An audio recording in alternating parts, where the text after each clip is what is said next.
तो आइए AC generator की कंस्ट्रक्शन और वर्किंग को पढ़ते हैं। सबसे पहले हम ये देखते हैं कि जनरेटर क्या होता है।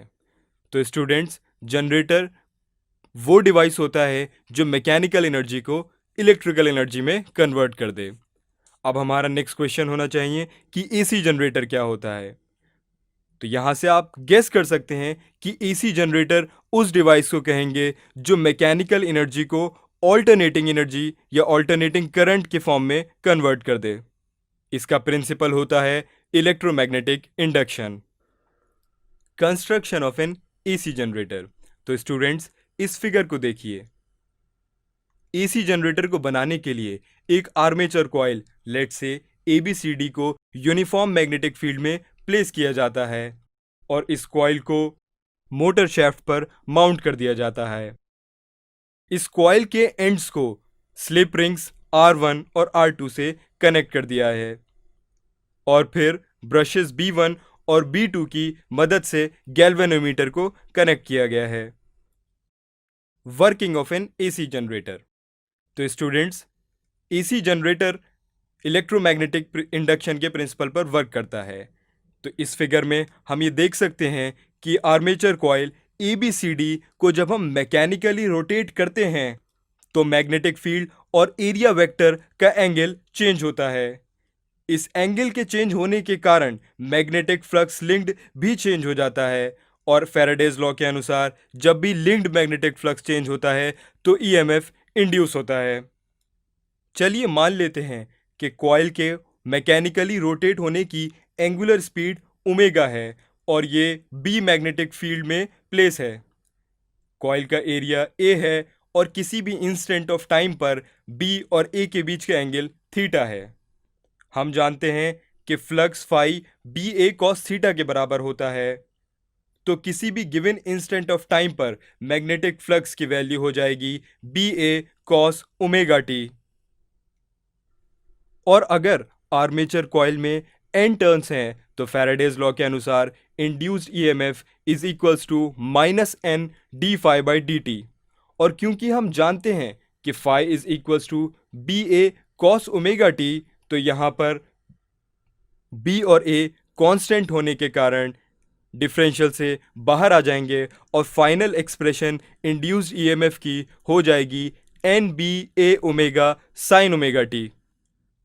हम जानते हैं कि साइन ओमेगा टी की वैल्यू -1 से +1 तक वेरी करती है, इसलिए value of induce EMF -NBA omega से +NBA ओमेगा तक वेरी करेगी। क्योंकि यहाँ पर करंट एक रेगुलर इंटरवल के बाद अपना डायरेक्शन चेंज कर रहा है, इसलिए ये एक एसी करंट जनरेटर है। अगर हमें किसी भी गिवन टाइम t पर instantaneous value of induced EMF निकालनी है तो हम इस फॉर्मूले से निकाल सकते हैं।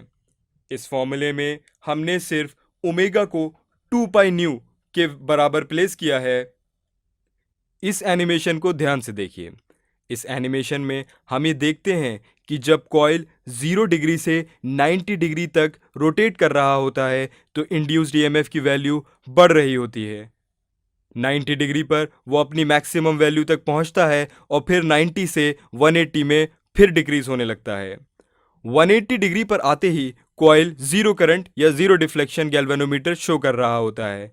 इसी तरीके से जब कॉइल 180 डिग्री को क्रॉस करती है और 270 पर अपनी मैक्सिमम वैल्यू को टच करके 360 पर जीरो हो जाती है, तो हम ये कह सकते हैं कि पोलैरिटी करंट की हर पाई रेडियन के बाद चेंज होती है। इसी कंसेप्ट को यहाँ पर ग्राफिकली दिखाया गया है कि जब आर्मेचर 0 से 90 डिग्री तक बढ़ता है या मूव करता है तो हम ये देखते हैं कि इंड्यूस्ड ईएमएफ इंक्रीज करता है और फिर 90 से 180 पर डिक्रीज करता है और एग्जैक्टली 180 पर जीरो हो जाता है। इसी तरीके से 180 से आगे बढ़ के 270 पर वो अपनी मिनिमम वैल्यू पे पहुंच जाता है और फिर फाइनली 360 पर जीरो हो जाता है। एसी जनरेटर कई प्रकार के होते हैं। ये डिपेंड करता है कि हम जनरेटर की आर्मेचर कॉइल को कैसे मूव करा रहे हैं। अगर हम आर्मेचर कॉइल को पानी से मूव करा रहे हैं तो उस एसी जनरेटर को हम हाइड्रो इलेक्ट्रिक जनरेटर कहेंगे। इसी तरीके से अगर हम आर्मेचर कॉइल को हीट एनर्जी से मूव करा रहे हैं तो हम उसे थर्मल जनरेटर कहेंगे। और अगर हम आर्मेचर कॉइल को न्यूक्लियर एनर्जी से मूव करा रहे हैं तो हम उसे न्यूक्लियर पावर जनरेटर कहेंगे। प्रैक्टिकल दुनिया में आर्मेचर कॉइल को हम नहीं मूव कराते हैं बल्कि मैग्नेटिक फील्ड को वेरी करते हैं, जिसके कारण फ्लक्स चेंज होता है और ईएमएफ जनरेट हो जाता है।